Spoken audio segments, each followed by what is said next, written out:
ఇంటి భోజనం ఛానల్కి స్వాగతం అండి. నేను మీ ఆశాజ్యోతి. అమోఘమైన రుచితోటి అద్భుతమైన ఆరోగ్య ప్రయోజనాలు ఉన్నటువంటి చేమదుంపల కూరని ఏ విధంగా తయారు చేసుకోవాలో ఈరోజు వీడియోలో చూపిస్తున్నానండి. దీనికోసం నేను అరకిలో వరకు చేమదుంపలను తీసుకొని నీళ్లు పోసుకొని కుక్కర్లో పెట్టుకొని 3 విజిల్స్ రానిచ్చుకుంటున్నాను. ఆ తర్వాత ఈ మాత్రం చింతపండుని తీసుకుని నీళ్ళలో నానపెట్టుకుంటున్నాను. ఈ చేమదుంపలు ఉడికే లోపల మనకి చింతపండు అనేది నానిపోతుంది. ఇప్పుడైతే చేమదుంపలు అనేవి ఉడికిపోయాయి. ఈ నీళ్ళని చక్కగా వంపేసుకొని వీటన్నిటిని కూడా చల్లార్చుకుంటున్నాను. వీటిపై ఉన్న పొట్టుని చాలా సులభంగా తీసేయచ్చండి. కేవలం ఈ విధంగా అనంగానే మనకి వచ్చేస్తాయి. బాగా ఉడికిపోవటం వల్ల జిగురు అనేది వస్తుంది. వీటిలో మీడియం సైజుగా ఉన్న వాటిని అదే విధంగా ఉంచేసేసుకొని కొంచెం పెద్దగా ఉన్నట్లయితే వాటిని చిన్న ముక్కలుగా చేసుకోవచ్చు. చూడండి ఎంత ఈజీగా వచ్చేస్తున్నాయో. ఇప్పుడైతే ఇలా అన్నిటినీ కూడా పొట్టు ఒలిచేసుకొని పక్కన పెట్టేసుకోవాలి. మరి వీటిని వండుకోవటం కోసం స్టవ్ వెలిగించుకొని గిన్నె పెట్టేసేసుకొని 3 టేబుల్ స్పూన్ల ఆయిల్ అనేది వేడి చేసుకుంటున్నాను. దాంట్లోకి ఆవాలు జీలకర్రని వేసేసుకొని చిటపట్లాడించుకుంటున్నాను. ఆ తర్వాత 1 టేబుల్ స్పూన్ వరకు కూడా పచ్చిశనగపప్పుని వేసుకుంటున్నాను.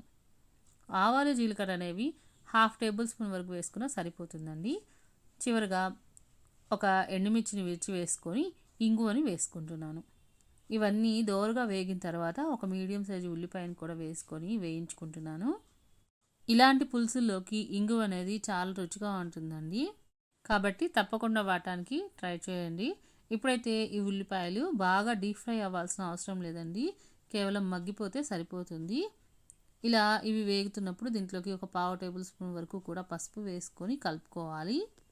ఈ విధంగా ఉల్లిపాయలు అనేవి మంచి రంగులోకి వేగిపోయిన తర్వాత దీంట్లోకి ఒక రెమ్మ కరివేపాకు కూడా వేసుకొని ఆ తర్వాత మనం ఉడికించి పెట్టుకున్నటువంటి చేమదుంపలను వేసుకోవాలి.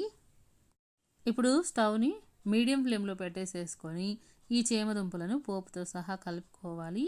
ఇలా 2 నిమిషాల పాటు వీటిని వేయించుకోవటం వల్ల వీటిపై ఉన్న లేయర్ అంతా కూడా వేగిపోయి ఎక్కువ జిగురు లేకుండా చాలా బాగా వస్తాయండి. ఈ విధంగా 2 నిమిషాల పాటు చక్కగా వేయించుకున్నట్లయితే మీకు దుంపలు కూడా రౌండ్గా తయారవుతాయి. ఇలా వేయించుకున్న తర్వాత దీంట్లోకి రుచికి తగినంతగా ఉప్పు, ప్లెయిన్ ఎండుకారం 1 టేబుల్ స్పూను, అలాగే దీంట్లోకి సాంబార్ కారాన్ని మీ దగ్గర ఉన్నట్లయితే వేసుకోండి, లేదంటే స్కిప్ చేసేయచ్చు. ఇలా వీటన్నిటిని వేసుకొని ఒకసారి కలియబెట్టేసుకోవాలి. ఈ ఉప్పు కారం అంతా కూడా దుంపలకి పట్టే విధంగా బాగా కలుపుకున్న తర్వాత ఒక సగం టీ గ్లాసులు నీళ్ళని పోసుకున్నట్లయితే అవి మాడిపోకుండా వస్తుంది. ఆ తర్వాత మనం ముందుగా నానబెట్టుకున్నటువంటి చింతపండు నుంచి చక్కగా 1.5 గ్లాసు వరకు అంటే 200 ml వరకు నీళ్లు పోసుకొని చిక్కని పులుసుని తీసుకోవాలి. ఇప్పుడు ఈ పులుసు మొత్తాన్ని కూడా వడకట్టుకొని దీంట్లోకి పోసుకోవాలి. మీకు కావాల్సి వస్తే మరికొన్ని నీళ్ళని కూడా కలుపుకొని వీటన్నిటిని ఒకసారి కలియబెట్టేసేసుకోవాలి.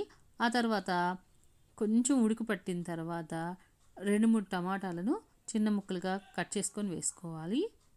పులుసు ఉడుకుపెట్టిన తర్వాత టమాటాలను వేసుకోవటం వల్ల అవి మగ్గిపోయి చాలా రుచిగా తయారవుతుందండి. అలాగే చేమదుంపల్లోని జిగురుతోటి పులుసు అనేది చిక్కబడుతుంది.